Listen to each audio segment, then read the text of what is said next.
Before he was a president, before he was a symbol, before his face was carved into mountains and pressed into copper, he was simply a boy born into cold and darkness on the American frontier, and the wilderness around him asked nothing of his future greatness, only his immediate survival.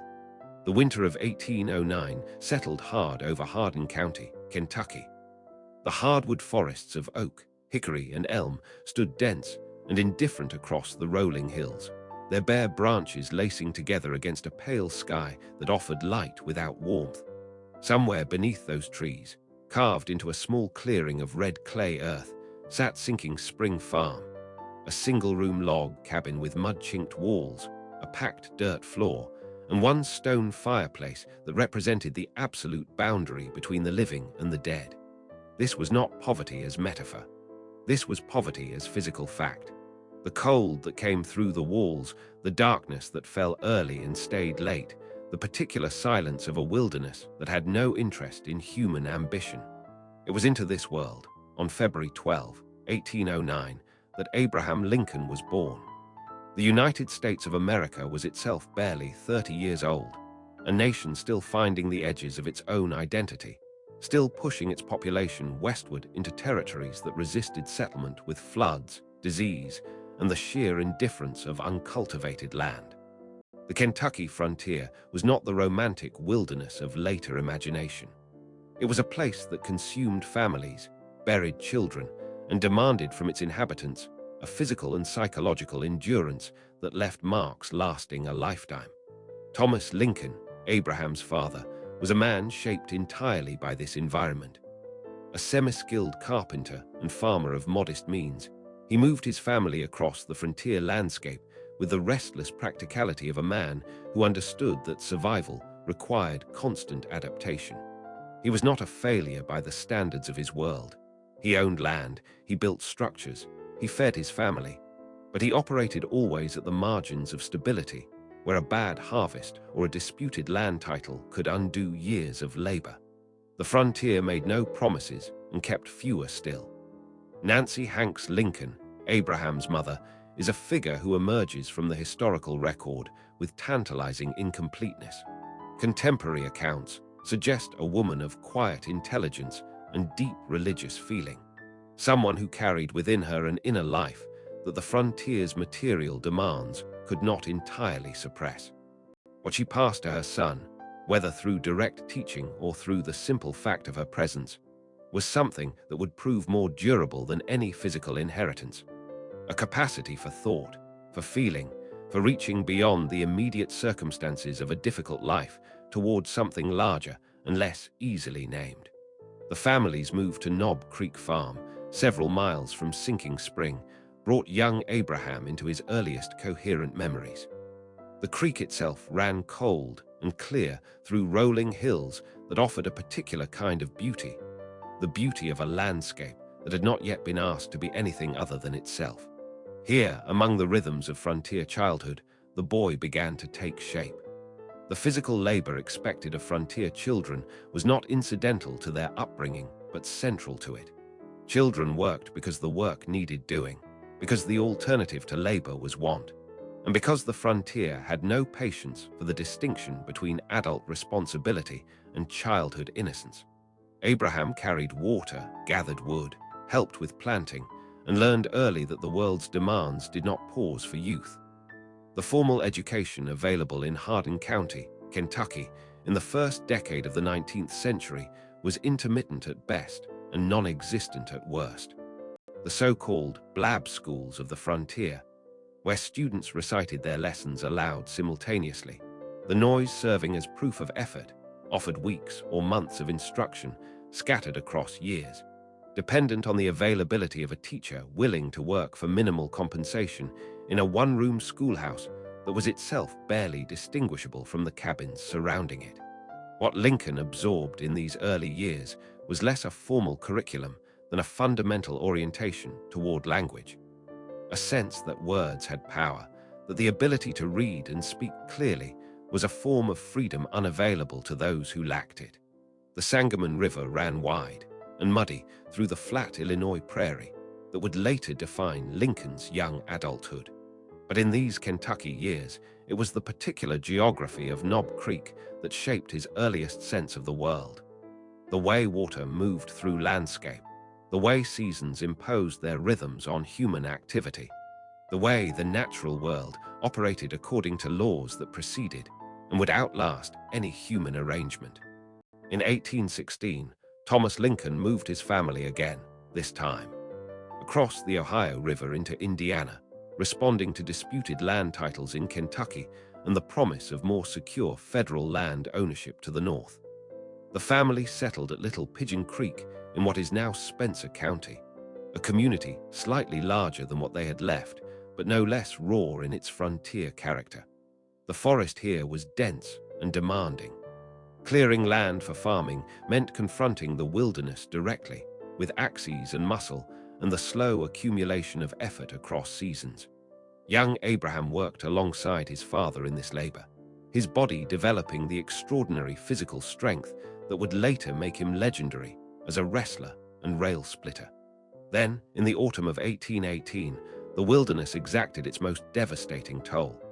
Nancy Hanks Lincoln died of milk sickness, a frontier disease caused by drinking milk from cows that had consumed white snakeroot, a plant whose toxins passed through the animal's milk into the human body with lethal efficiency. She was approximately 34 years old. Abraham was 9. The log cabin at Little Pigeon Creek grew cold and dim in ways that had nothing to do with the season. The death of a mother is always a wound, but on the frontier, where the distances between neighbors measured in miles and the nearest comfort in days of travel, grief had a particular quality of isolation. Thomas Lincoln buried his wife on a wooded hill near the cabin, marking the grave with a wooden marker that the forest would eventually reclaim. Abraham Lincoln would carry the loss of Nancy Hanks Lincoln for the rest of his life, not as a wound that healed, but as one that became part of the architecture of his character, shaping his capacity for empathy, his instinctive understanding of suffering, and his lifelong tendency toward a melancholy that contemporaries would observe and document across the decades to come. The wilderness of Hardin County and Little Pigeon Creek did not merely surround Lincoln's childhood, it constituted it. The red clay soil, the dense hardwood forest, the cold that came through mud-chinked walls, the particular darkness of frontier nights lit only by firelight. These were not the backdrop to his formation, but the substance of it. They taught him self-reliance because there was no alternative. They taught him the value of honest labor because dishonest labor produced nothing the land would accept. They taught him, in the most direct and unmetaphorical way possible, what ordinary American life truly cost, what it demanded of the body, what it took from the heart, and what it occasionally, in its austere and indifferent generosity, gave back. The boy who would become the 16th President of the United States began his life not in comfort or privilege or the proximity of power, but in a one-room log cabin with a dirt floor, in a clearing carved from wilderness, in a nation still young enough to believe that the distance between such a beginning and any destination at all was a matter of will and endurance, and the particular quality of a mind that refused to accept the boundaries the world placed around it. The wilderness made him, and what it made would, in time, remake the nation. In the months following Nancy Hanks Lincoln's death, the cabin at Little Pigeon Creek fell into a condition that matched the grief inside it, unwashed, disordered, stripped of the small domestic graces that a mother's presence had maintained against the frontier's relentless tendency toward entropy. Thomas Lincoln, a man of practical rather than emotional resourcefulness, recognized that the situation demanded a solution he could not provide alone. In the winter of 1819, he traveled back to Kentucky and returned with a widow named Sarah Bush Johnston, her 3 children, and something the Lincoln cabin had not contained in over a year: the possibility of warmth. Sarah Bush Johnston Lincoln was not a woman history has treated with the attention she deserved. She arrived at Little Pigeon Creek with a wagon loaded with furniture, bedding, and a small collection of books, objects that represented, in the context of frontier Indiana, a form of material abundance that transformed the cabin's atmosphere almost immediately. She scrubbed the floors, organized the household, and brought to the Lincoln children a quality of maternal attention that was neither sentimental nor indulgent, but steady, perceptive, and genuinely caring. What she recognized in her stepson Abraham, within what must have been a relatively short period of observation, was something that set him apart from the ordinary run of frontier boys in ways she could feel, even if she could not yet fully articulate. In later years, long after Abraham Lincoln had become president, and then martyr, Sarah Bush Johnston Lincoln would tell interviewers that Abraham was the best boy she ever saw. The statement, simple on its surface, carried within it the weight of decades of observation. She had raised her own children alongside him. She had watched him work, watched him read, watched him think. She understood the difference between a boy who was good and a boy who was extraordinary, and she had no doubt which category her stepson occupied. Her encouragement of his intellectual curiosity was not the encouragement of a woman who understood where it would lead. No one on the Indiana frontier in 1820 could have predicted the destination, but of a woman who recognized that something in Abraham's hunger for learning deserved to be fed rather than suppressed. On the frontier, intellectual ambition in a child was not always welcomed. The work was immediate and physical, and a boy who preferred books to labor was a boy who was not carrying his share of the burden. Sarah Lincoln navigated this tension with a practical wisdom that protected her stepson's developing mind without entirely excusing him from the demands of frontier life. The books she brought to the cabin, combined with those Abraham managed to borrow from neighbors across distances that required genuine effort to traverse, became the curriculum of one of the most consequential self-educations in American history. The King James Bible was the foundation, not merely as religious text, but as literary architecture, its cadences and rhythms working their way so deeply into Lincoln's developing mind that they would resurface decades later in the sentences of his greatest speeches, giving them a quality of moral gravity that no formal rhetorical training could have produced.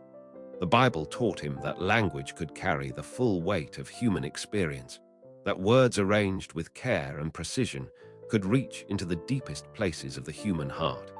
Aesop's fables offered something different but equally formative: the understanding that complex moral truths could be rendered in simple, direct narrative, that a story about animals could illuminate something essential about human nature, and that the most powerful ethical arguments were often the most economical ones. This lesson would prove central to Lincoln's later political communication. His ability to reduce complicated constitutional and moral questions to plain language that ordinary people could understand and feel was not a natural gift, but a cultivated skill, and Aesop was among its earliest teachers. John Bunyan's Pilgrim's Progress gave him the architecture of moral struggle, the idea that the journey toward righteousness was not a straight path, but a difficult one, full of obstacles and setbacks, and the constant temptation to settle for something less than the destination. Mason Weems' biography of George Washington ignited something different still: his earliest sense of national identity, his first encounter with the idea that the American experiment was something worth preserving, that the men who had founded the Republic had done something genuinely extraordinary, and that the principles they had articulated, however imperfectly they had lived them, represented a standard against which the nation's ongoing conduct should be measured. Lincoln's total formal classroom education across his entire childhood is estimated at less than 1 year of instruction. The blab schools of frontier Indiana offered what they could, the rudiments of reading, writing, and arithmetic, but the substance of his education was self-directed, pursued in whatever light was available, on whatever surface would hold a piece of charcoal or a scrap of paper. Neighbors later recalled seeing him walk miles to borrow a single book and walking miles back to return it. The image carries within it something essential about the man he was becoming, someone for whom the acquisition of knowledge was not a passive activity, but an act of will, pursued against the friction of distance, poverty, and a world that had not arranged itself to make learning easy. During these Indiana years, Lincoln's body was developing with the same relentless energy as his mind. He would eventually reach 6 feet 4 inches in height, an extraordinary stature for any era, and a genuinely remarkable one for the early 19th century, when the average American man stood considerably shorter. His physical strength became legendary in the communities where he lived and worked. As a wrestler, he was reportedly defeated only once in a career of numerous matches. As a rail splitter, the occupation that would later become a central element of his political mythology, he possessed a combination of height, reach, and raw power that made him exceptionally effective at the work. His body seemed to embody the frontier itself. Angular, powerful, built for endurance rather than elegance, capable of sustained effort under conditions that would have broken men of lesser physical constitution. The death of his older sister Sarah in 1828 added another layer to the pattern of loss that had already marked his young life with unusual weight. Sarah Lincoln died in childbirth at approximately 21 years of age, leaving Abraham with a grief that compounded the earlier wound of his mother's death. The frontier took its people without ceremony or apology, and Lincoln's accumulating experience of loss was shaping in him a quality of empathy, a capacity to understand suffering from the inside, that would prove one of the defining characteristics of his later leadership. His work on flatboats traveling the Ohio and Mississippi rivers to New Orleans opened the world beyond Indiana in ways that no book could fully replicate. The river towns along the route represented a different America than the one he had known, more commercial, more diverse, more connected to the larger currents of national and international life. New Orleans itself was a revelation of scale and complexity, a city of extraordinary cultural mixture and commercial energy that bore no resemblance to anything the Indiana frontier had prepared him to encounter. But it was the slave markets of New Orleans that the narration of Lincoln's life cannot pass over lightly. Here, in the most visible and brutal form the institution of slavery could take, Lincoln encountered human beings bought and sold as property, families separated, individuals reduced to their market value. The full horror of chattel slavery made concrete and undeniable. The precise nature of his reaction in that moment is not documented with the specificity that historians might wish. What is documented is the trajectory of his subsequent thinking. The way the slavery question would occupy an increasingly central place in his moral and political consciousness across the following decades, until it became the defining issue of his presidency and his era. By the time Abraham Lincoln turned 21, he had accumulated a set of experiences that no formal institution could have provided and no curriculum could have designed.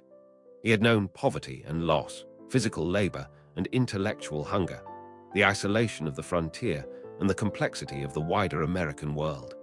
He had taught himself, through sheer determination and the fortunate influence of a stepmother who recognized his gifts, to read and think and argue with a clarity and force that exceeded anything his circumstances might have predicted.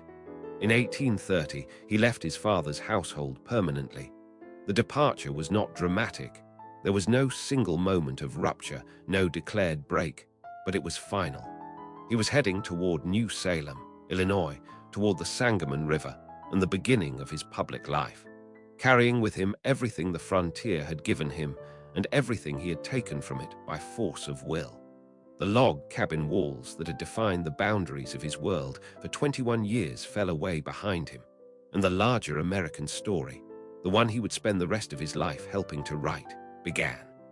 A young man arriving in a frontier river town with nothing but his physical strength, his self-taught learning, and an almost desperate hunger to become something more than what he had been born into. This was Abraham Lincoln at 21, stepping into New Salem, Illinois, and beginning the decade that would transform him from an anonymous frontier laborer into a figure the wider American world would eventually need to reckon with.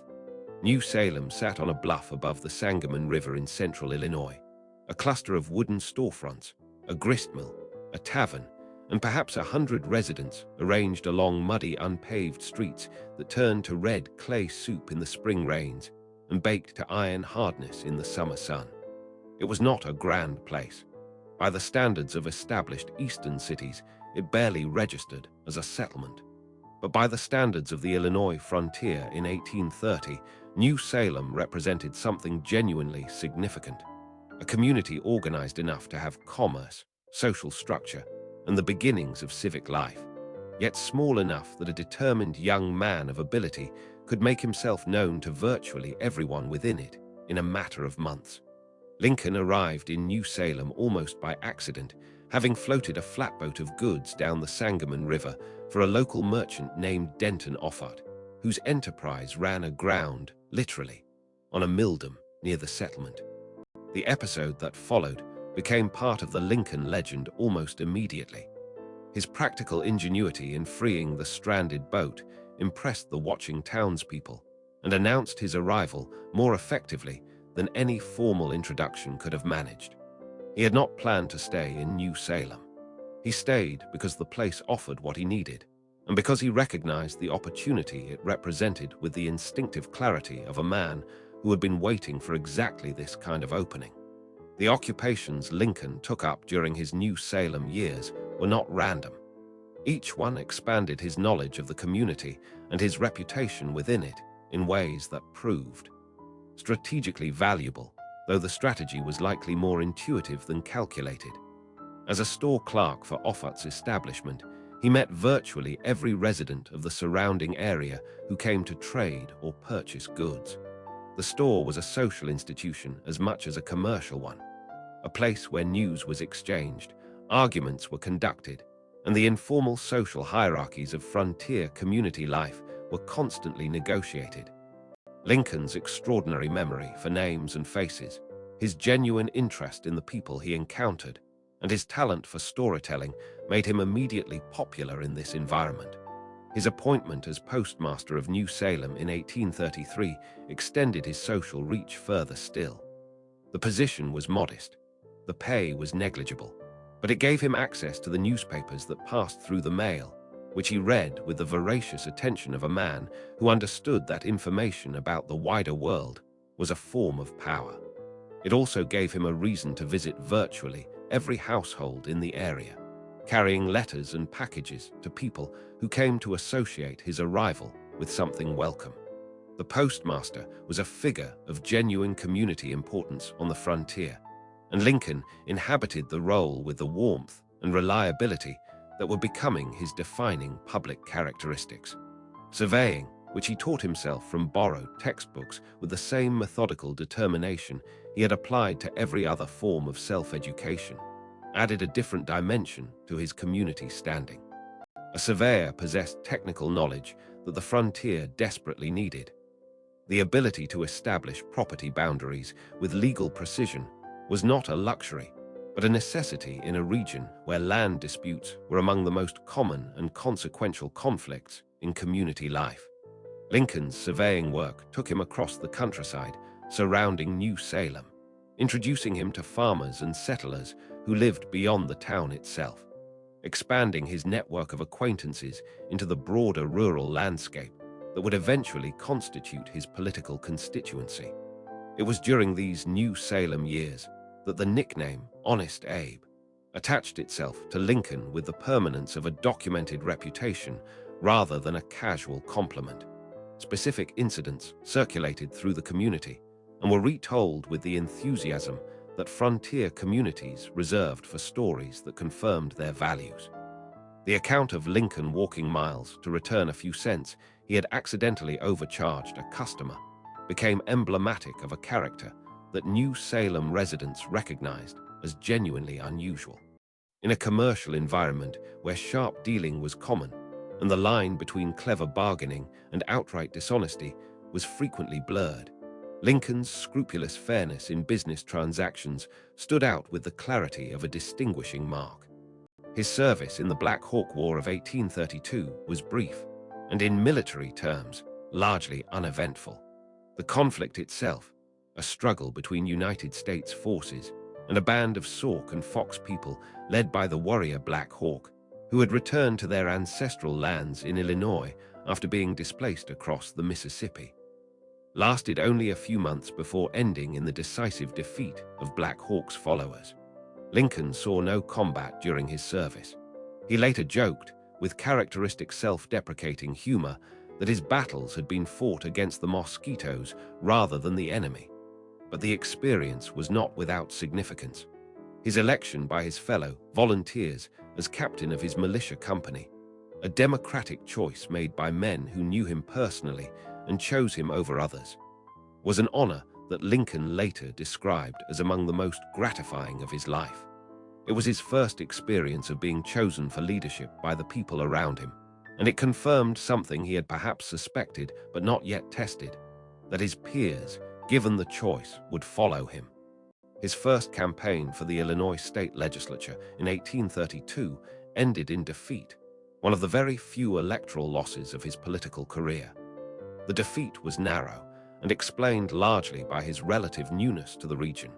He had been in New Salem for barely a year when he ran, and his name recognition outside the immediate community was limited. What the campaign revealed, however, was the quality of his political instincts. He campaigned in person, traveling the district on foot and horseback, speaking directly to voters in the plain, direct language that would become his political signature. He lost the district-wide vote, but carried his home precinct of New Salem by a margin that demonstrated the depth of local support he had already built. 2 years later, in 1834, he won. His election to the Illinois state legislature at age 25 began 4 consecutive terms in Springfield that served as the practical school of his political education. The legislature introduced him to the mechanics of democratic governance, the coalition building, the procedural maneuvering, the art of achieving practical results within institutional constraints, and to a wider circle of politically ambitious men whose ambitions would intersect with his own across the following decades. He proved himself a capable and increasingly influential legislator, particularly on questions of internal improvements and economic development, the central policy concerns of Illinois in the 1830s. His legal education during this period followed the pattern established by every other form of his self-instruction. Borrowed books, relentless application, and the particular quality of a mind that could extract principles from examples and apply them to new situations with unusual speed. Blackstone's Commentaries on the Laws of England was his primary text, its pages worn and annotated with the evidence of repeated study. He was admitted to the Illinois bar in 1836, and his growing reputation as a courtroom advocate rested on precisely the qualities that had made him effective in every other social role he had occupied. His ability to communicate complex ideas in plain language, his genuine interest in the people whose cases he argued, and his instinctive understanding of how ordinary men and women reasoned and felt. The romantic history of Lincoln's New Salem years carries a weight of genuine historical complexity. His relationship with Anne Rutledge, the daughter of one of New Salem's founders, is documented in the historical record with enough specificity to establish that it was real and that her death from fever in August 1835 affected him profoundly. The precise nature of their relationship, whether they were formally engaged, whether Lincoln's feelings constituted what later generations would call love, has been debated by historians for well over a century.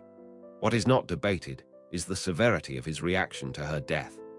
Contemporaries documented a depression so acute that neighbors feared for his mental stability, watching him with the careful attention of a community that understood the difference between ordinary grief and something more dangerous. His eventual courtship of Mary Todd, a Kentucky-born woman of education, social ambition, and formidable intelligence who had come to Springfield to live with her sister, was a more complicated affair. The relationship moved through engagement, rupture, and reconciliation before culminating in their marriage on November 4, 1842.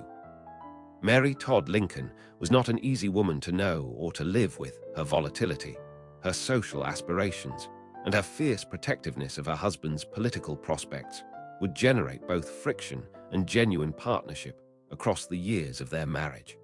Abraham Lincoln was not an easy man to be married to. His emotional reserve, his frequent absences on the legal circuit, and the particular quality of his melancholy created distances that required constant navigation. The house they established at 8th and Jackson Streets in Springfield, a modest Greek revival structure that Lincoln eventually expanded to accommodate their growing family, became the physical anchor of his domestic life. Its rooms would witness the births of their sons, the ordinary negotiations of a marriage between two strong and complicated personalities, and the gradual accumulation of the political reputation that would eventually carry Abraham Lincoln far beyond the boundaries of Illinois and into the center of the American story. A nation that had been arguing with itself about the meaning of its own founding principles was approaching the moment when argument would no longer be sufficient, and the man who would be called upon to resolve what argument could not was, in the early 1840s, still a circuit-riding lawyer in central Illinois, building a reputation one courthouse at a time, apparently content with the modest dimensions of a provincial political career. The appearance was deceiving. Beneath the surface of Lincoln's daily life as a Springfield attorney, the dusty roads of the 8th Judicial Circuit, the county courthouses with their wooden benches and their smell of tobacco and damp wool, the steady accumulation of cases involving land disputes and debt collections, and the ordinary legal conflicts of frontier commerce, something larger was developing. His mind was working on questions that the immediate demands of his practice could not fully contain. Questions about the nature of the Republic, the meaning of the Declaration of Independence, and the institution that was slowly poisoning the democratic experiment from within. His single term in the United States House of Representatives, from 1847 to 1849, was by conventional measures a disappointment. He had agreed, as part of the Whig Party's rotation arrangement in his district, to serve one term and step aside. He honored the agreement, but the term itself generated more controversy than advancement. His opposition to the Mexican-American War, a conflict that many Americans viewed as a righteous expansion of national territory, and that President James K. Polk had justified by claiming that Mexican forces had shed American blood on American soil, placed Lincoln on the wrong side of popular sentiment at precisely the moment when popular sentiment was running hot with nationalist enthusiasm. His spot resolutions, introduced in December 1847, demanded that President Polk identify the precise spot on which American blood had allegedly been shed, challenging the factual basis of the war's justification with a directness that his political opponents found easy to caricature. The resolutions went nowhere legislatively. They earned Lincoln the unflattering nickname Spotty Lincoln from critics who accused him of undermining the nation's troops in the field. His Illinois constituents, many of whom had sons and brothers serving in Mexico, were not pleased. When his term ended in 1849, he returned to Springfield with his political prospects and the House effectively exhausted, and his Senate ambitions apparently foreclosed by the unpopularity of his wartime stance. What followed was a period that Lincoln's biographers have sometimes described as political retirement, but the description is misleading. The years between 1849 and 1854 were years of deepening engagement with the questions that mattered most, pursued through the medium of his law practice and his reading rather than through the formal structures of political life. His legal work during this period was genuinely distinguished. He argued before the Illinois Supreme Court with increasing frequency and success, and his reputation as one of the most capable lawyers in the state was well established. But the law, for Lincoln, was never entirely separable from the larger moral and constitutional questions that the slavery debate was forcing into every corner of American public life. The Kansas-Nebraska Act of 1854 changed everything. Authored by Illinois Senator Stephen Douglas, a man of formidable political intelligence and genuine national ambition who would become Lincoln's most significant political rival. The act effectively repealed the Missouri Compromise of 1820, which had prohibited slavery in the northern portion of the Louisiana Purchase territory. In its place, Douglas proposed popular sovereignty. The the principle that the residents of each new territory should decide for themselves whether to permit or prohibit slavery. The political logic was pragmatic. The moral logic, Lincoln believed, was catastrophic. The repeal of the Missouri Compromise was not merely a policy change. It was, in Lincoln's understanding, a fundamental betrayal of the promise embedded in the nation's founding documents.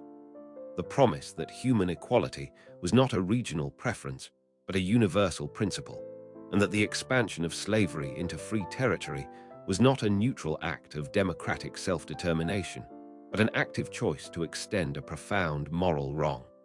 He could not remain silent. The political retirement, such as it had been, was over.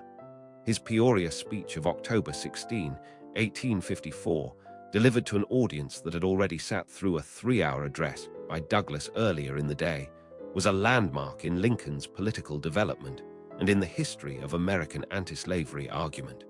Speaking for approximately 3 hours himself, Lincoln laid out his moral and constitutional case against the expansion of slavery with a clarity, force, and intellectual rigor that announced his return to the national stage in unmistakable terms. He did not call for the immediate abolition of slavery where it already existed. He acknowledged the constitutional protections that slaveholders in existing states possessed, and he was honest about the absence of any simple solution to the problem of an institution so deeply embedded in the Southern economy and social order. But on the question of expansion, he was unequivocal. The nation's founding promise of human equality could not coexist indefinitely with the deliberate spread of human bondage into new territories. The founding of the Republican Party in 1854, drawing together former Whigs, anti-slavery Democrats, and Free Soilers united primarily by their opposition to the Kansas-Nebraska Act, gave Lincoln a new political home. His alignment with the Republicans was not instantaneous. He navigated the transition with the careful political judgment of a man who understood that premature commitments could foreclose future options. But by 1856, his identification with the new party was complete and public. His failed bid for the United States Senate in 1855, in which he ultimately threw his support to the anti-slavery Democrat Lyman Trumbull to prevent the election of a pro-Nebraska candidate, demonstrated both his political selflessness and his strategic clarity about what the moment required. The Lincoln-Douglas debates of 1858 deserve the extended treatment that history has accorded them, because they were something genuinely extraordinary even by the dramatic standards of mid-19th century American political life. 7 debates, conducted across Illinois between August and October of 1858, pitting Lincoln against incumbent Senator Stephen Douglas in a contest for the Senate seat that both men understood had implications far beyond Illinois. The debates drew audiences of thousands. In an era before electronic amplification, before radio or television, before any of the technologies that modern political communication takes for granted, men and women traveling miles by wagon and on foot to stand in open fields and town squares and listen to 2 men argue about the future of the Republic for hours at a stretch. The substance of the debates cut to the heart of the crisis. Douglas defended popular sovereignty as the democratic solution to the slavery question. Let the people of each territory decide, and accept their decision as the legitimate expression of self-government. Lincoln insisted that the question was not one that democratic majorities had the moral authority to resolve in favor of slavery's expansion, because the Declaration of Independence's assertion that all men are created equal was not a regional preference subject to popular vote, but a universal moral truth that the nation was obligated to honor. His House Divided speech, delivered in Springfield in June 1858, upon accepting the Republican Senate nomination, had framed the central argument with biblical directness. A house divided against itself cannot stand, and the nation could not endure permanently half slave and half free. At Freeport, Lincoln pressed Douglas with a question whose answer he had calculated in advance would damage Douglas's national political prospects, even if it helped him win the Illinois Senate race. He asked whether the people of a territory could lawfully exclude slavery before achieving statehood, given the Supreme Court's Dred Scott decision asserting that Congress lacked the authority to prohibit slavery in the territories. Douglas's answer, that territorial settlers could effectively exclude slavery through unfriendly legislation, regardless of the Dred Scott ruling, satisfied enough Illinois voters to win him the Senate seat. But it alienated Southern Democrats who viewed any qualification of Dred Scott as a betrayal.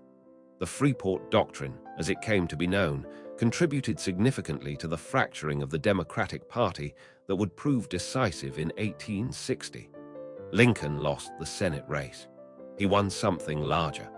The debates had been reprinted in newspapers across the country, and the quality of his argument, its moral seriousness, its intellectual rigor, its accessibility to ordinary readers, had introduced him to a national audience that had not previously known his name. Invitations to speak in other states followed. His Cooper Union address in New York City in February 1860 consolidated his national reputation with a performance that left sophisticated Eastern audiences, who had perhaps expected a rough frontier lawyer, confronting instead one of the most formidable political minds in the country. The Republican National Convention in Chicago in May 1860 produced Lincoln's presidential nomination through a combination of his genuine strengths and the strategic maneuvering of his managers, who secured crucial second-ballot commitments from delegations that had initially supported other candidates.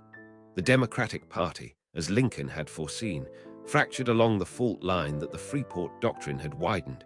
Northern Democrats nominated Douglas, Southern Democrats nominated John C. Breckinridge of Kentucky, and a fourth candidate, John Bell of Tennessee, ran on the constitutional Union ticket.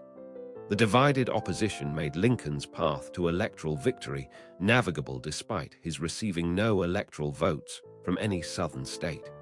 His election as the 16th President of the United States in November 1860 was, in the South, received not as a democratic outcome to be accepted, but as an existential threat to be resisted. South Carolina's secession in December 1860 was followed by the secession of 6 additional Deep South states before Lincoln even took the oath of office. The Confederate States of America was formally established in February 1861.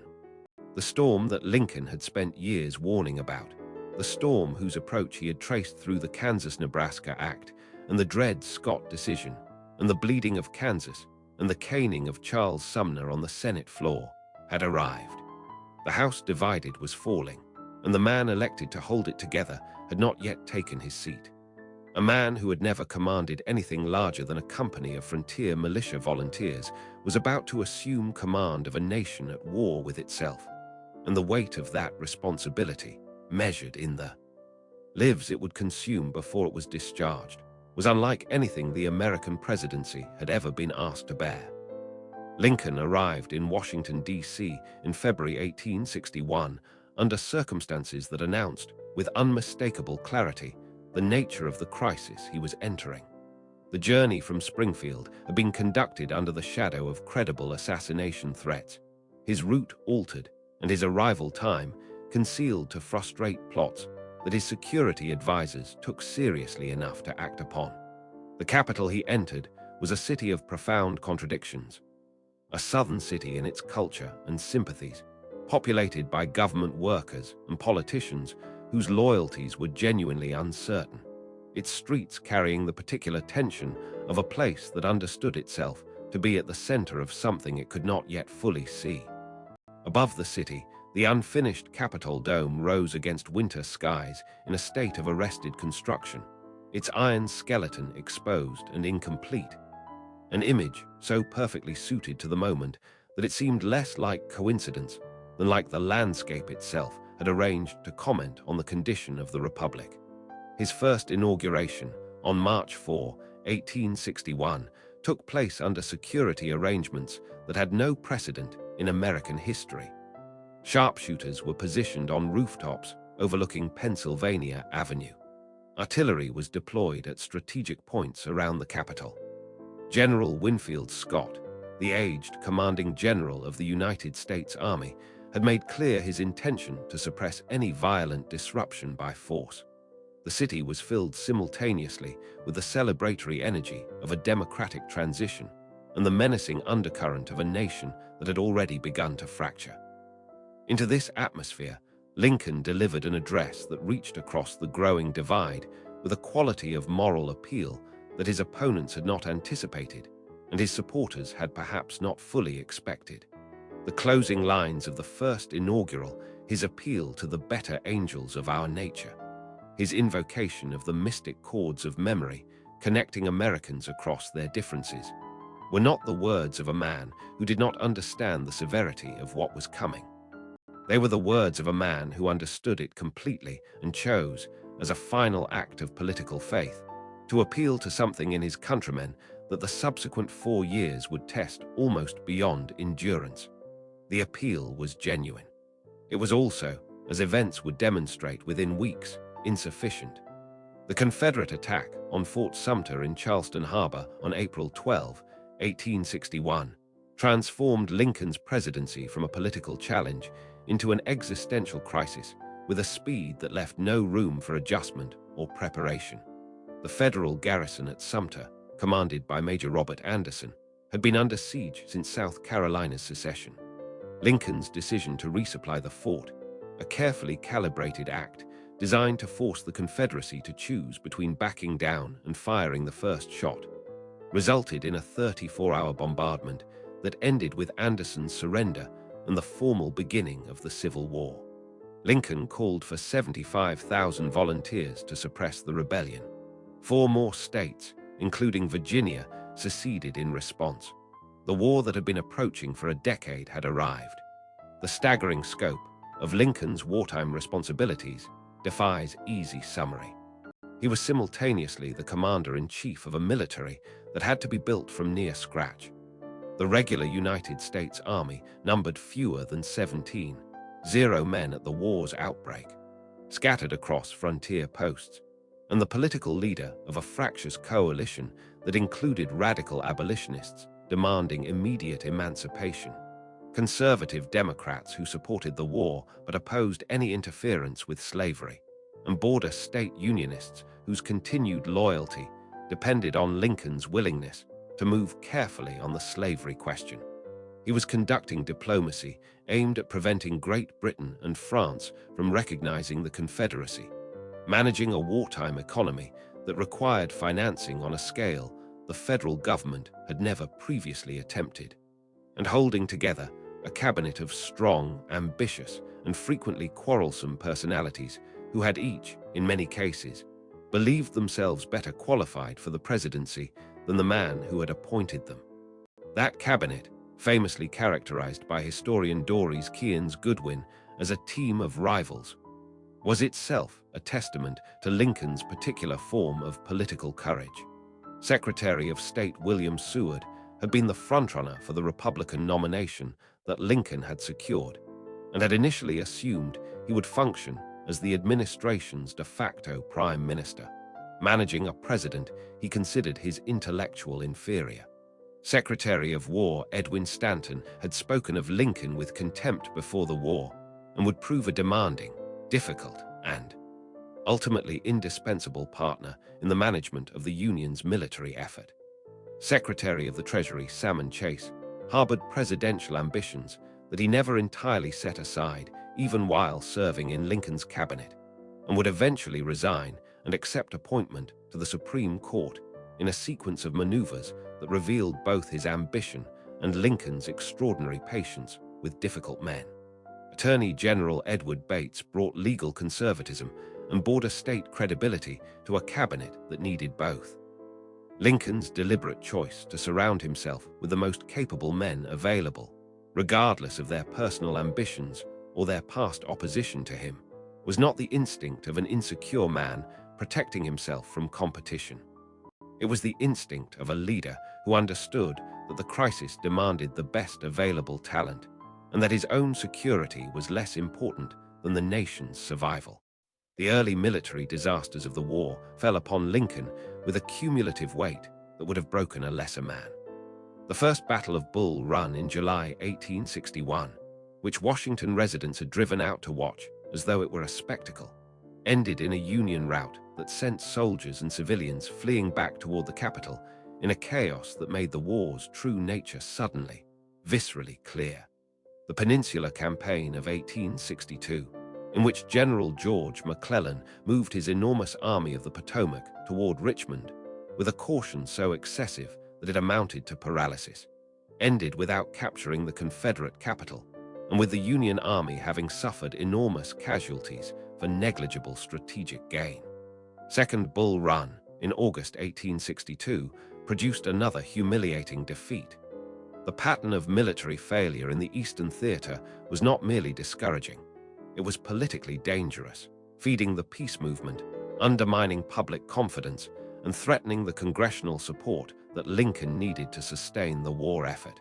His management of generals during this period revealed a quality of patience that contemporaries found remarkable and that Lincoln himself described, with characteristic self-awareness, as a necessity rather than a virtue.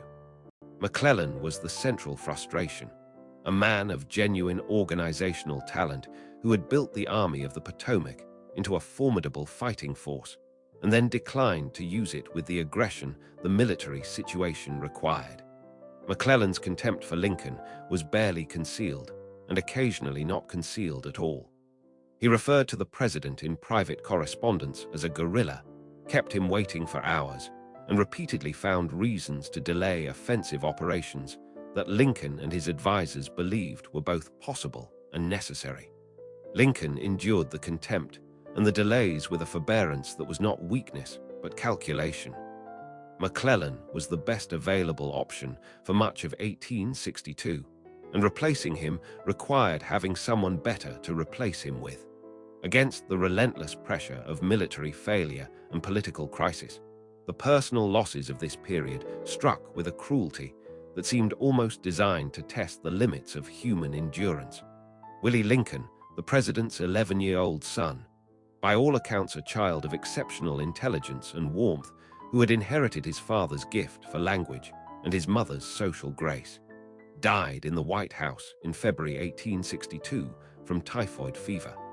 Lincoln's grief was so profound that he reportedly could not function for weeks, retreating into a darkness that those around him recognized as something more than ordinary mourning. He returned to Willie's room repeatedly, unable to accept the reality of the loss. Mary Todd Lincoln's breakdown was more complete and more prolonged. She never fully recovered from Willie's death, and her grief manifested in ways that added to rather than shared the burden Lincoln was carrying. It was against this backdrop of personal devastation and national catastrophe that Lincoln's thinking about slavery and emancipation reached its decisive turning point. The evolution was not sudden. It was the product of years of moral conviction, careful political calculation, and a deepening understanding of the war's strategic realities. By the summer of 1862, Lincoln had concluded that emancipation was not merely a moral imperative, but a military necessity. That striking at the institution of slavery would deprive the Confederacy of the labor force that sustained its war effort, would transform the war's moral character in ways that would make European recognition of the Confederacy politically impossible, and would open the Union Army to the enlistment of African American soldiers whose service would prove militarily decisive. He shared a draft of the Emancipation Proclamation with his cabinet in July 1862. Secretary of State Seward advised waiting for a Union military victory before issuing it, arguing that announcing emancipation after a string of defeats would look like a desperate measure rather than a confident assertion of policy. Lincoln accepted the counsel. He waited. The qualified Union victory at Antietam on September 17, 1862, the bloodiest single day in American military history, with combined casualties estimated at over 22,000 men, provided the moment Seward had described.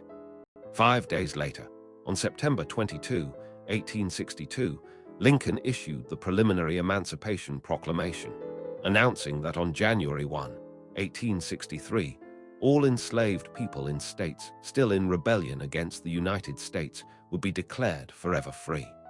The announcement was not the end of the story. It was the declaration of what the story had become, a war no longer merely for the preservation of the Union as it had been, but for the creation of something the Union had not yet fully been.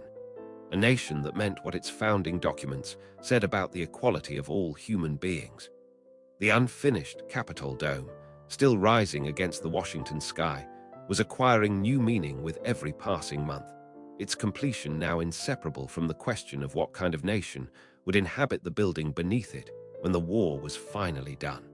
On the first day of January, 1863, in a Washington still raw with winter and worn thin by nearly 2 years of war, Abraham Lincoln took up his pen and signed his name to a document that would redefine not merely the war's purpose, but the nation's fundamental moral identity.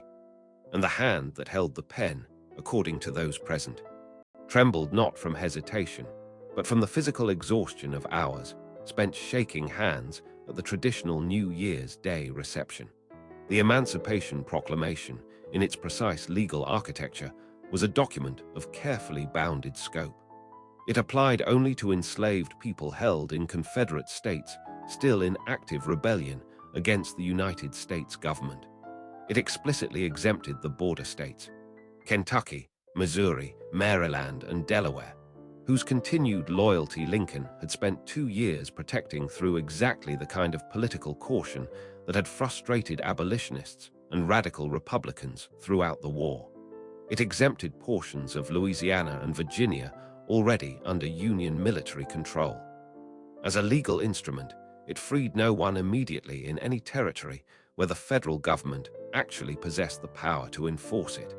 Critics then and since have noted this apparent paradox with varying degrees of cynicism, suggesting that Lincoln freed the enslaved only where he could not, and left them in bondage where he could. The criticism, while technically accurate in its narrow framing, fundamentally misunderstands what the proclamation accomplished and what it was designed to accomplish. Its legal limitations were not evasions, but the product of Lincoln's careful navigation of constitutional constraints. He issued it as a war measure under his authority as commander-in-chief, a legal basis that required him to confine its application to territory in active rebellion. Within those constraints, the document achieved something that no subsequent legal quibbling could diminish. It transformed the Civil War, irrevocably and publicly, from a war for the preservation of the Union into a war for human freedom. The consequences radiated outward from that transformation with a speed and force that Lincoln had calculated and that the Confederacy had feared.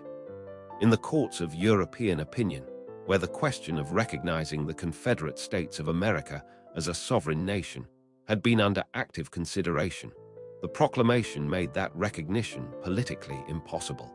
Great Britain and France, whatever their economic interests in Southern cotton, and whatever sympathy their governing classes might have felt for the Confederate cause, could not now extend diplomatic recognition to a slave-holding republic against a nation that had formally committed itself to emancipation.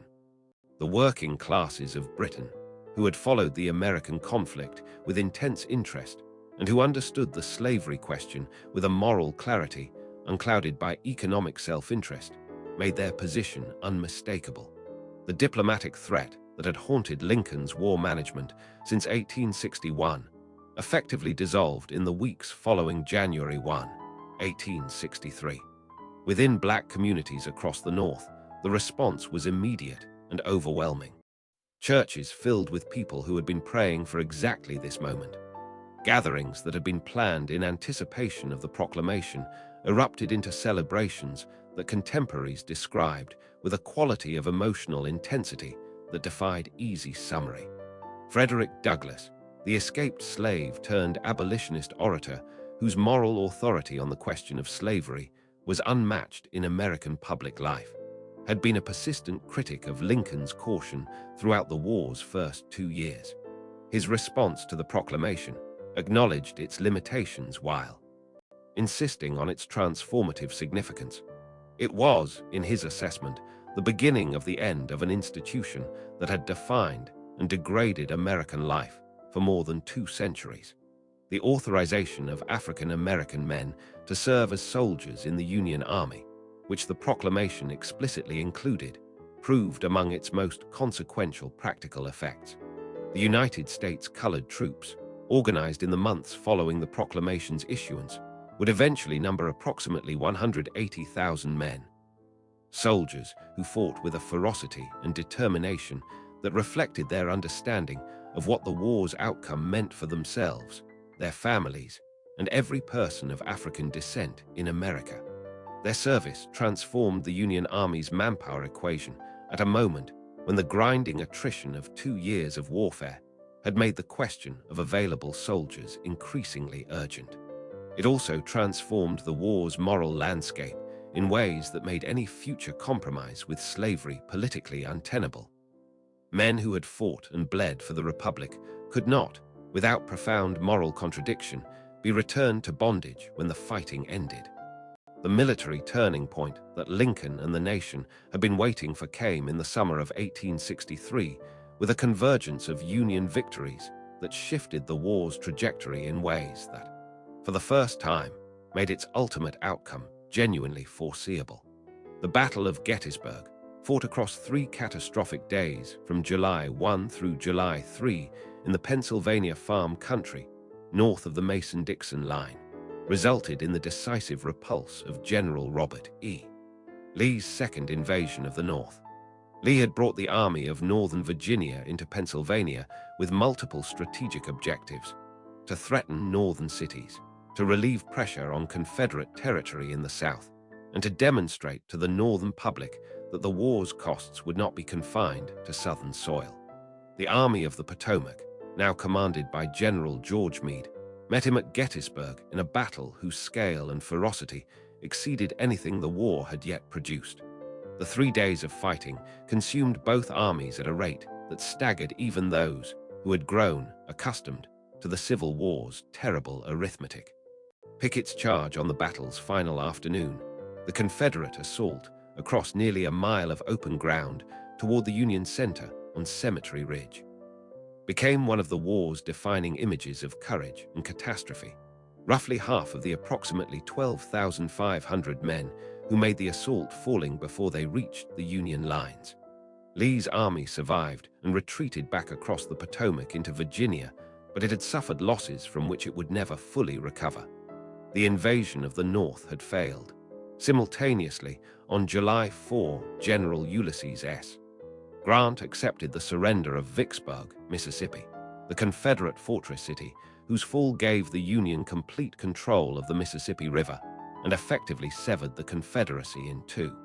The twin victories of Gettysburg and Vicksburg, arriving within a day of each other, represented the war's genuine strategic turning point.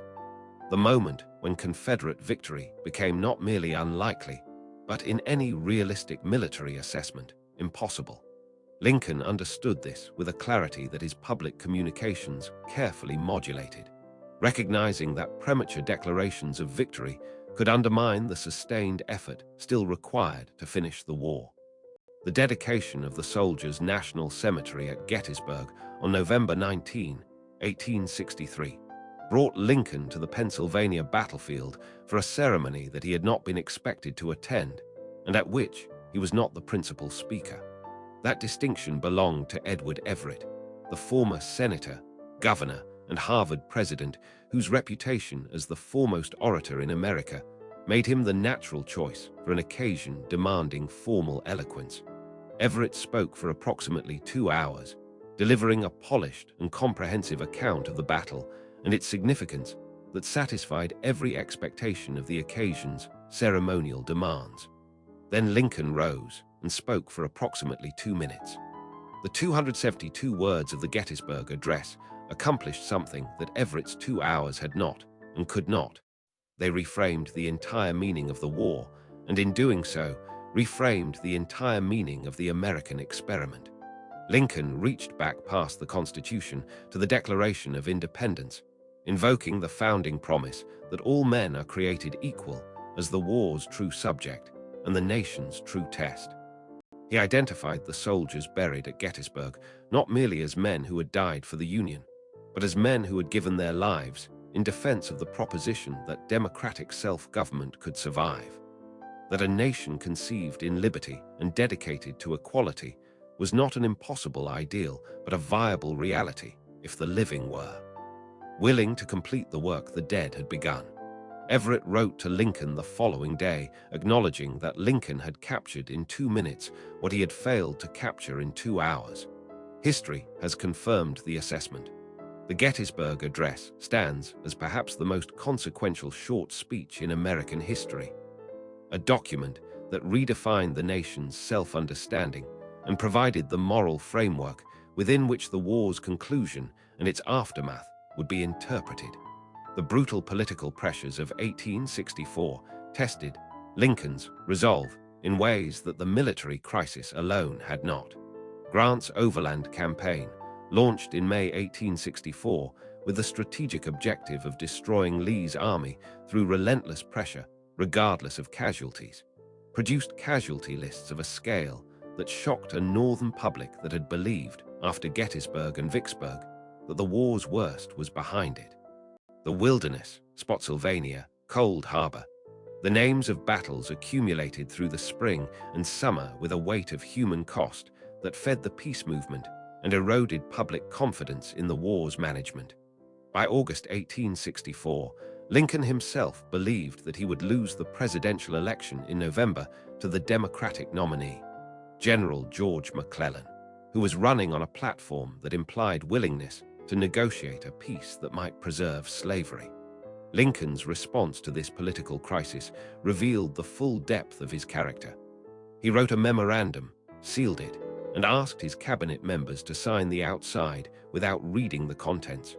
The memorandum committed him, in the event of his electoral defeat, to cooperate fully with his successor in saving the Union before the inauguration. Even if that successor was committed to a peace policy Lincoln believed would betray the war's purpose and the freedom of millions of people. The document was an act of democratic faith so complete that it bordered on the extraordinary. A man who believed the fate of human freedom depended on his re-election, preparing nonetheless to honor the democratic process that might remove him from office. General William Tecumseh Sherman's capture of Atlanta on September 2, 1864, transformed the political landscape with the speed that only military success could achieve. The fall of Atlanta demonstrated that the war was being won, that Grant's grinding campaign in Virginia was not futile but strategic, and that the peace movement's premise, that the war could not be won and should therefore be ended on whatever terms were available, was factually wrong. Lincoln's re-election in November 1864, winning 212 of 233 electoral votes, was a democratic mandate of unmistakable clarity. The American people, given the choice between seeing the war through to unconditional victory and accepting a negotiated peace that left slavery's future uncertain, had chosen to finish what had been started. The weight of that mandate and the cost of honoring it would define the final months of Abraham Lincoln's life. On the morning of March 4, 1865, Washington woke to weather that seemed determined to match the gravity of the occasion. A sky heavy with cloud, the streets churned to mud by overnight rain, the air carrying the particular rawness of a late winter day that had not yet decided whether to relent. The war was not over. Grant's army still sat in the trenches before Petersburg. Lee's army of northern Virginia still held its lines. Men were still dying in numbers that would have seemed unimaginable 4 years earlier, before the nation had learned, at terrible cost, what modern warfare actually meant. And yet something had shifted in the atmosphere of the capital, some quality of resolution that distinguished this inauguration from the first. A sense that the end was no longer a question of whether, but of when, and that the man about to take the oath of office for the second time had earned, through 4 years of unimaginable pressure, the right to speak about what came next. Abraham Lincoln stepped forward to deliver his second inaugural address before a crowd estimated in the thousands, gathered on the muddy Capitol grounds beneath a sky that, by several accounts, broke open with sunlight at precisely the moment he began to speak. Whether the detail is literally accurate or has been burnished by subsequent retelling, it carries a symbolic weight that contemporaries found irresistible and that history has not entirely discouraged. What Lincoln said in the approximately 700 words of his second inaugural address has been assessed by historians, literary scholars, and political philosophers across the century and a half since its delivery, and the assessment has been remarkably consistent. It is among the most profound documents in American political history, and it may be the single greatest speech Abraham Lincoln ever gave. That judgment is not made lightly in a career that produced the Gettysburg Address, the House Divided Speech, and the Cooper Union Address. It reflects something about the second inaugural that those other documents, for all their greatness, do not quite achieve: a quality of moral vision so complete and so honestly rendered that it transcends the immediate occasion and speaks to something permanent in the human condition. The address's most extraordinary quality was its refusal to do what the moment seemed to invite. A president who had just won re-election by a substantial margin, whose armies were on the verge of final victory after 4 years of catastrophic sacrifice, addressing a nation that had every reason to demand celebration and vindication. Such a president might reasonably have offered triumph. Lincoln offered something far more difficult and far more durable. He offered understanding. He acknowledged that both sides of the conflict had prayed to the same God, seeking divine assistance for opposing causes. He noted, with a directness that must have been uncomfortable for many in his audience, that neither side's prayers had been fully answered, and that the Almighty had his own purposes, purposes that might not align with the calculations of either North or South.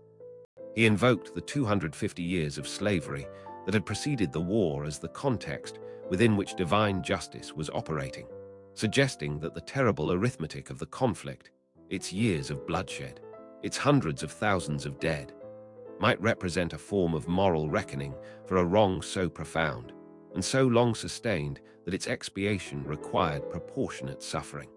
The war, in Lincoln's framing, was not a punishment visited upon the South alone, but a judgment shared by the entire nation, North and South alike, for the collective sin of human bondage. The address identified the war's destruction as what Lincoln called the nation's woe due, a phrase of extraordinary moral weight, acknowledging without evasion that the catastrophe was not arbitrary but consequential, not accidental but earned. He quoted scripture directly, invoking the possibility that God might will the war to continue until every drop of blood drawn with the slaveholder's lash had been paid by another drawn with the sword. A passage of such unflinching moral honesty that it stood in stark contrast to the self-congratulatory rhetoric that wartime leaders typically employed. And then, having looked without flinching at the full moral weight of what the nation had done and what it was paying for having done it, Lincoln turned toward the future with a generosity of spirit that his audience had not been prepared to receive. The closing charge of the second inaugural, to bind up the nation's wounds, to care for those who had borne the battle and for their widows and orphans, to do all which might achieve and cherish a just and lasting peace, was not the language of a conqueror dictating terms to a defeated enemy. It was the language of a man who had looked at 4 years of mutual destruction and concluded that the only path forward was one that refused to assign permanent guilt, refused to demand permanent punishment, and insisted instead on the possibility of genuine reconciliation. With malice toward none, with charity for all. The phrase has been quoted so many times in the century and a half since Lincoln spoke it that its radical quality has been somewhat obscured by familiarity. In the context of March 1865, with the war's wounds still open and bleeding, with hundreds of thousands of Northern families mourning their dead, with a political culture that included powerful voices demanding harsh retribution against Confederate leaders and Confederate states, Lincoln's insistence on charity rather than malice was not a platitude, but a political position of genuine courage. It was his vision for Reconstruction, generous, humane, focused on national healing rather than national punishment, stated in the plainest and most unambiguous terms he could find. The final weeks of the war unfolded with a gathering sense of resolution that the second inaugural had seemed to anticipate. Grant's relentless pressure on Petersburg through the winter months had worn Lee's army to a condition of critical weakness. Undersupplied, undermanned, holding lines that stretched thinner with every passing week. When Grant launched his final offensive in late March, the Confederate defenses collapsed with a speed that surprised even those who had been watching their deterioration. Lee evacuated Petersburg on April 2, 1865. Richmond, the Confederate capital, fell the following day. Lincoln's visit to Richmond on April 4, 1865, was among the most extraordinary moments of his presidency and perhaps of the entire war. He walked through the streets of the former Confederate capital, accompanied by a small naval escort, the city still smoldering from fires set during the Confederate evacuation. And as he walked, the formerly enslaved people of Richmond gathered around him in numbers that grew with every block, men, women, and children who had woken that morning in bondage and who understood with a clarity born of lived experience what the Union Army's arrival meant. They reached out to touch him. They wept. They called him father. Lincoln, by the accounts of those present, was visibly moved in ways that his characteristic emotional reserve rarely permitted. A man who had spent 4 years making decisions whose human cost he carried in his face and his bearing, now confronted with the most direct possible evidence of what those decisions had meant to the people most affected by them. The surrender at Appomattox Courthouse on April 9, 1865, brought the war's principal conflict to its formal conclusion. General Ulysses S. Grant received General Robert E. Lee in the parlor of Wilmer McLean's farmhouse with a courtesy and generosity that reflected the spirit Lincoln had articulated 5 days earlier at his inauguration. The terms Grant offered were deliberately lenient. Confederate soldiers were paroled rather than imprisoned. Officers were permitted to retain their sidearms, and men who owned horses were allowed to keep them for the spring planting. There were no executions, no mass imprisonments, no public humiliations of defeated commanders. The peace that followed 4 years of catastrophic violence was, by the standards of history, remarkably free of the retributive cruelty that such conflicts typically produced.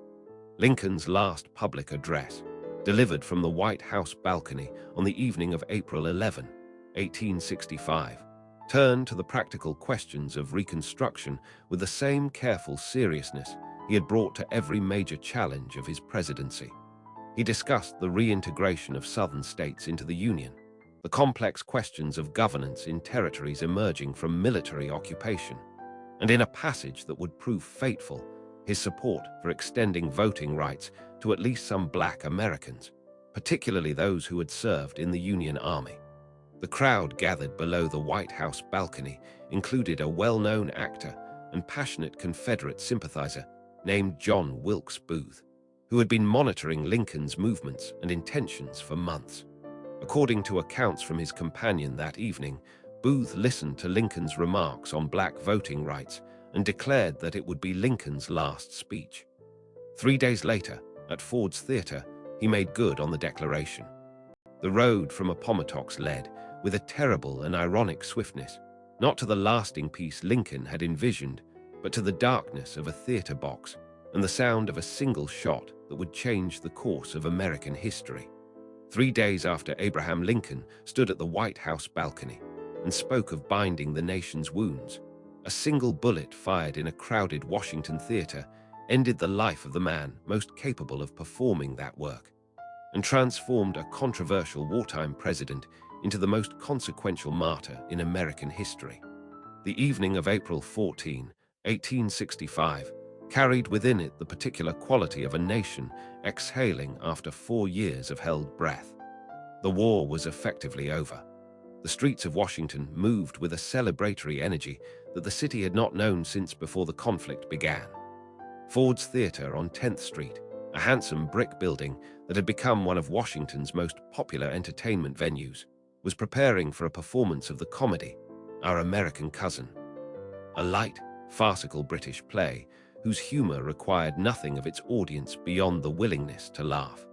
The theater's interior glowed with warm gaslight that caught the red velvet of the seating and the ornate decorations of its boxes, creating an atmosphere of comfortable pleasure entirely suited to an evening of celebration. The presidential box, positioned at the upper right of the stage, had been dressed for Lincoln's attendance with particular care. American flags and patriotic bunting draped its railing.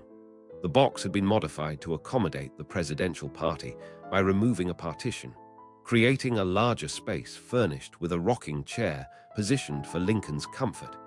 A chair whose particular dimensions acknowledged, in their way, the extraordinary height of the man expected to occupy it. The theater was full. Word that the president would attend had spread through the city, and the audience that assembled that evening understood itself to be part of something more than an ordinary theatrical evening. Lincoln arrived late, accompanied by Mary Todd Lincoln, Major Henry Rathbone, and Rathbone's fiancée, Clara Harris. The orchestra struck up "Hail to the Chief" as the presidential party made their way to the box, and the audience rose in a spontaneous ovation that Lincoln acknowledged with a brief appearance at the box railing before settling into his chair. The play resumed. The evening proceeded with the comfortable rhythms of theatrical entertainment, the laughter of the audience rising and falling with the comedy's demands, the gaslight warm and steady, the war's terrible arithmetic temporarily suspended in the ordinary pleasure of an evening's entertainment.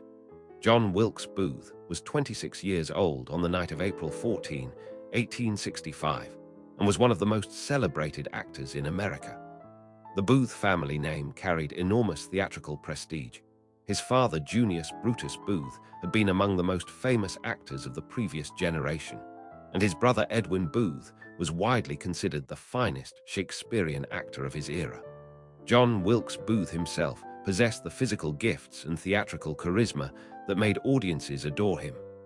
Dark, handsome, magnetically present on stage, capable of the kind of performance that made spectators forget they were watching a performance. He was also, beneath the theatrical glamour, a man consumed by a passionate and increasingly desperate Confederate sympathies that the war's outcome had transformed into something approaching fanaticism. As historian Terry L. Ford has observed, while millions of people disliked Lincoln and hundreds of thousands had fought against him in armies, and thousands wanted to see him dead, only one person in all those millions stepped forward with a pistol, and that was John Wilkes Booth. The observation captures something essential about the distance between grievance and action, between hatred and murder, that Booth alone among his contemporaries was willing to cross. Booth had been plotting against Lincoln for months. His original scheme had been not assassination, but kidnapping, capturing the president and holding him as leverage to force the release of Confederate prisoners of war. As the Confederacy collapsed through the early months of 1865, the kidnapping plot evolved into something far more violent and far more ambitious. The conspiracy that Booth assembled targeted not Lincoln alone, but the entire leadership structure of the Union government simultaneously. Vice President Andrew Johnson was assigned to another conspirator. Secretary of State William Seward, still bedridden from a serious carriage accident, was targeted at his home. The plan, in its full scope, was nothing less than an attempt to decapitate the Union government in a single coordinated strike, creating a chaos that Booth apparently believed might somehow revive the Confederate cause even after Appomattox. Booth moved through Ford's Theater that evening with the ease of a man entirely familiar with the building. He had performed there numerous times and was known to the staff. He had spent the afternoon preparing his approach to the presidential box, taking advantage of a gap in Lincoln's security arrangements that left the outer door to the box corridor unguarded at the critical moment. Shortly after 10 o'clock in the evening, during a moment in the play when a single actor occupied the stage and the audience's laughter was at its peak, Booth entered the corridor leading to the presidential box, braced the outer door behind him, and opened the inner door. He carried a single-shot, .44 caliber Derringer pistol, a weapon small enough to be concealed in a coat pocket but powerful enough, at the range of a few feet, to be lethal. He fired once. the shot striking Lincoln in the back of the head. The sound of the gunshot was initially confused by some audience members with the play's action. Major Rathbone, the only military man in the box, grappled with Booth and received a severe knife wound to his arm before Booth vaulted over the box railing to the stage below, catching his spur on the bunting and landing awkwardly, fracturing a bone in his left leg. He crossed the stage, shouted words that witnesses later recalled with varying accuracy, and escaped through the theater's rear exit to a waiting horse. The chaos that followed was immediate and total. Mary Todd Lincoln's screams cut through the audience's confusion. Doctors present in the theater made their way to the presidential box. Lincoln was found unconscious, the wound to his head immediately recognized as mortal. The decision was made not to attempt to move him to the White House. The distance was too great, the risk of the journey too severe.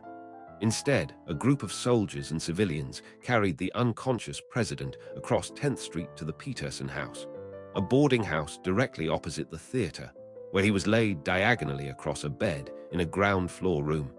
The bed too short for a man of his height, a detail that carried its own quiet weight. Through the long hours of the night, the room at the Peterson House filled with cabinet members, military officers, surgeons, and the president's devastated wife. Secretary of War Edwin Stanton effectively assumed command of the government's response, issuing orders, gathering information about the broader conspiracy, and managing the crisis with the driven efficiency that had characterized his management of the War Department throughout the conflict. Mary Todd Lincoln, in a state of grief that those present found almost unbearable to witness, was eventually persuaded to wait in an adjacent room. The surgeons attending Lincoln could do nothing beyond monitoring the progression of a wound they understood to be unsurvivable. Abraham Lincoln died at 7:22 in the morning of April 15, 1865. He was 56 years old, 1 month into his second term, with the work of national reconstruction barely begun. Secretary of War Stanton, standing at the bedside, reportedly said that Lincoln now belonged to the ages, an epitaph that history has confirmed with a completeness that Stanton himself could not have fully anticipated in that moment of grief. The news spread through Washington and then outward across the nation with the speed of the telegraph, reaching cities and towns and rural crossroads in a wave of shock that contemporaries struggled to describe. The grief that swept the North was not the ordinary mourning of a nation losing a leader. It carried within it something rawer and more desperate, the particular anguish of people who understood that the man most capable of guiding the nation through what came next was gone precisely when he was most needed. Among newly freed Black Americans, the grief was accompanied by a terrible clarity about what Lincoln's death meant for the fragile promise of freedom. They had lost, in a single moment, the most powerful advocate their cause had possessed in the executive branch of the government. Lincoln's funeral train departed Washington and carried his body back to Springfield, Illinois, over 13 days and nearly 1,700 miles, retracing in reverse the route he had traveled to his first inauguration 4 years earlier. At every city along the route, Baltimore, Philadelphia, New York, Cleveland, Columbus, Indianapolis, Chicago, the train paused for public ceremonies that drew hundreds of thousands of mourners.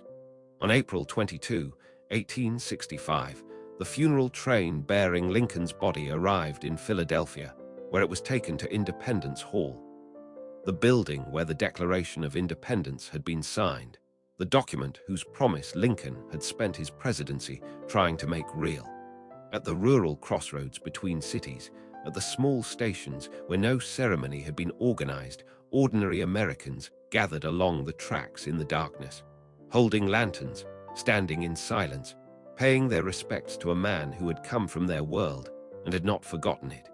The moment Edwin Stanton spoke his famous words at the Peterson House bedside, that Lincoln now belonged to the ages, he was articulating something that the subsequent century and a half of American history has confirmed with a thoroughness that no other presidential legacy can quite match. But the transformation of Abraham Lincoln from a controversial wartime president into an American icon was not a gradual process. It happened with a speed that reflected both the genuine depth of national grief and the particular power of martyrdom to resolve, in death, the ambiguities that had defined a life. Throughout his presidency, Lincoln had been bitterly criticized from virtually every direction simultaneously. Radical Republicans considered him too slow on emancipation, too lenient toward the South, too willing to sacrifice principle for political expediency. Conservative Democrats considered him a tyrant who had suspended constitutional liberties, expanded executive power beyond any legitimate precedent, and prosecuted a war whose true purpose had shifted beneath the public's feet. Even within his own party, his management of the war had generated persistent doubts about his competence and his resolve. The man who died at the Peterson House on April 15, 1865, was not a universally beloved figure. He was a deeply divisive one, whose re-election the previous November had been secured by military success rather than by any broad consensus about his leadership.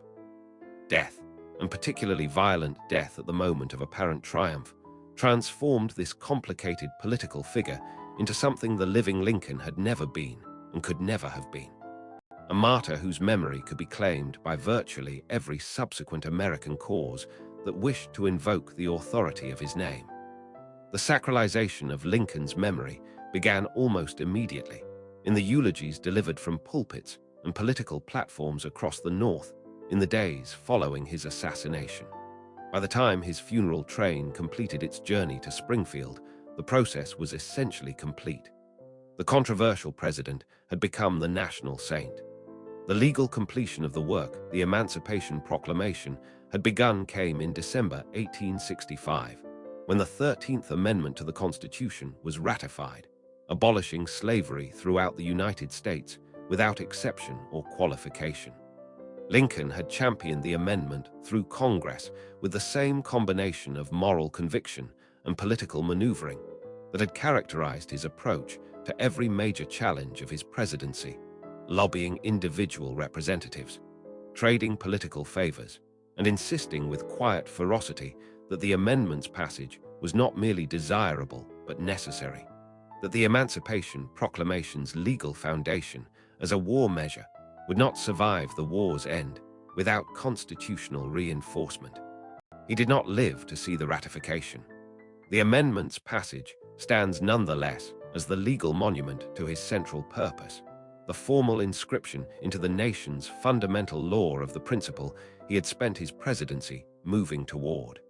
His approach to presidential power during the war generated constitutional debates that have never entirely been resolved and that continue to inform American political and legal discourse in ways Lincoln himself might have recognized. His suspension of the writ of habeas corpus, allowing the military detention of civilians without trial, his blockade of southern ports proclaimed without congressional authorization, his issuance of the Emancipation Proclamation by executive order rather than through legislation.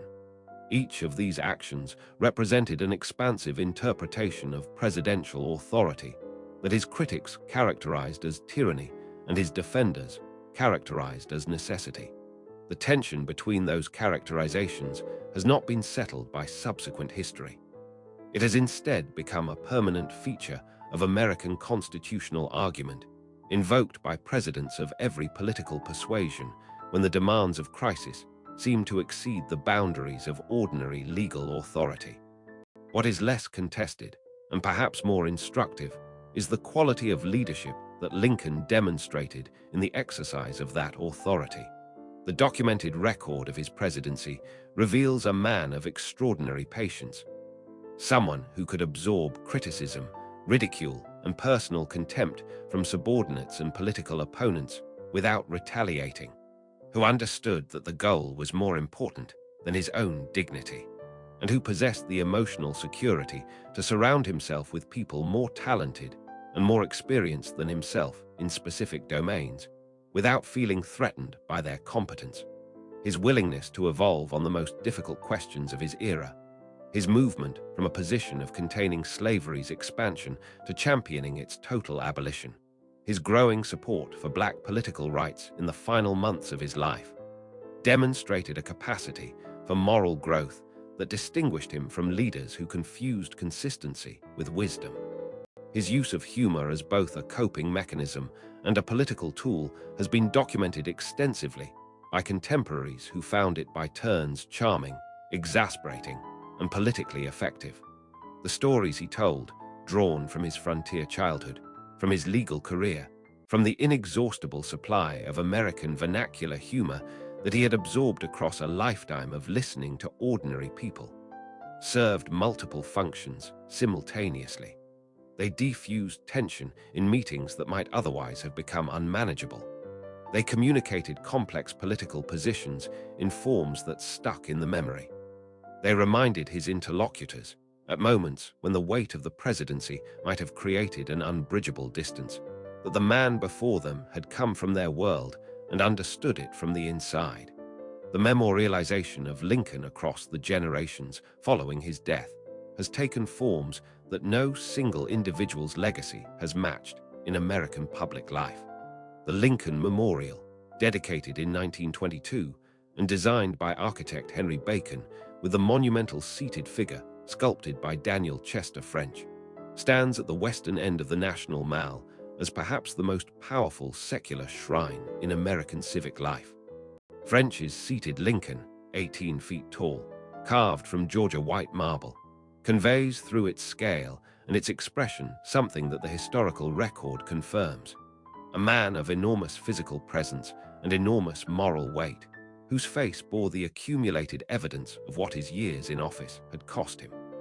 The memorial has functioned not merely as a monument to Lincoln specifically, but as a gathering place for Americans invoking Lincoln's memory in the service of ongoing struggles for equality and justice. Marian Anderson's concert on the memorial steps on Easter Sunday, 1939, arranged after the Daughters of the American Revolution refused to permit her to perform at Constitution Hall because of her race, drew an audience estimated at 75,000 people and a radio audience of millions, transforming the memorial into a symbol of the gap between Lincoln's promise and America's practice. Martin Luther King Jr.'s "I Have a Dream" speech, delivered from the memorial steps on August 28, 1963, before an audience of approximately 250,000 people gathered for the March on Washington, explicitly invoked Lincoln's legacy. King spoke of the Emancipation Proclamation as a promissory note, and of the march as a demand that America honor the check it had written in 1863. The memorial steps have become, across the century since its dedication, the physical location where Americans return when they need to measure the distance between the nation's founding promises and its current reality.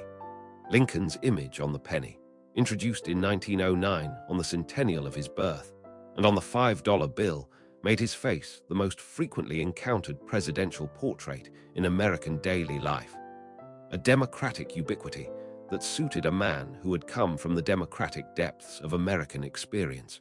His face carved into Mount Rushmore, alongside Washington, Jefferson, and Theodore Roosevelt, placed him in the company of the presidents considered most essential to the nation's identity.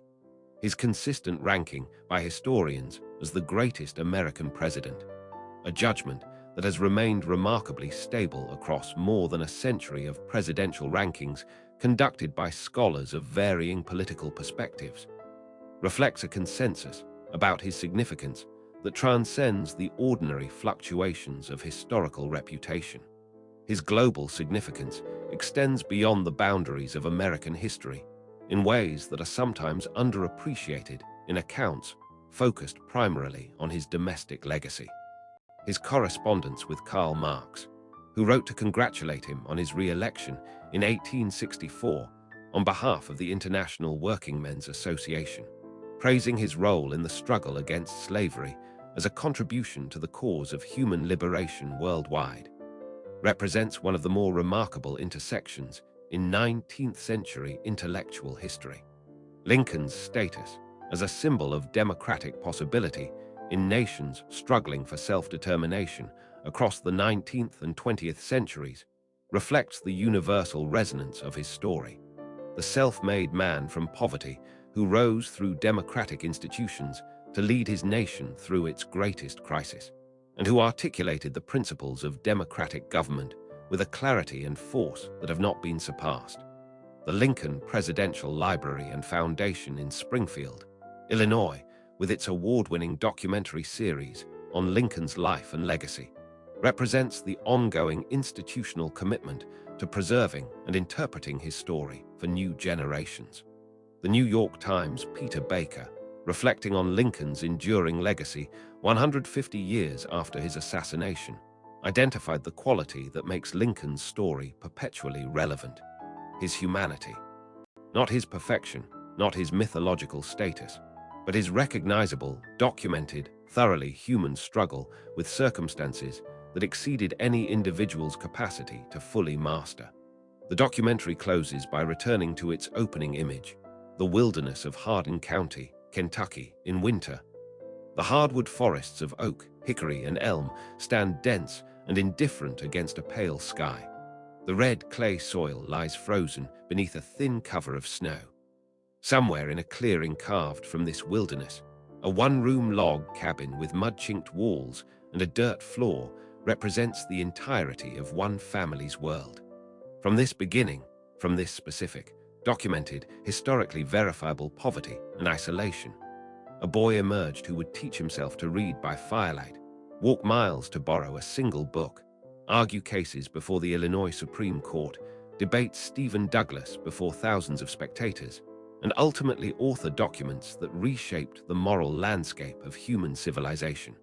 The arc of that journey, from sinking Spring Farm to the White House, from a dirt floor to the presidency of a nation at its most critical hour, is not a fairy tale about the inevitable triumph of merit.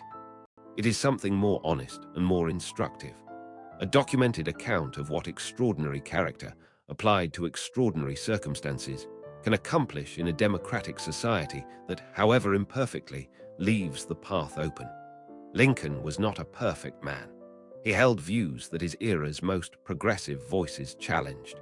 He moved more slowly on questions of racial equality than those most affected by the answers would have wished. He made military and political decisions whose costs were measured in hundreds of thousands of lives.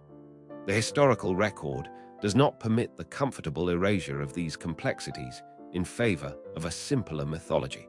What the record does permit, what it insists upon, for anyone willing to read it with the attention it deserves, is the recognition that Abraham Lincoln faced the defining crisis of American democracy with a quality of character that the crisis itself seemed to call forth, and that the nation and the world are measurably better for the particular combination of intelligence, empathy, humor, moral resolve, and democratic faith that he brought to the work.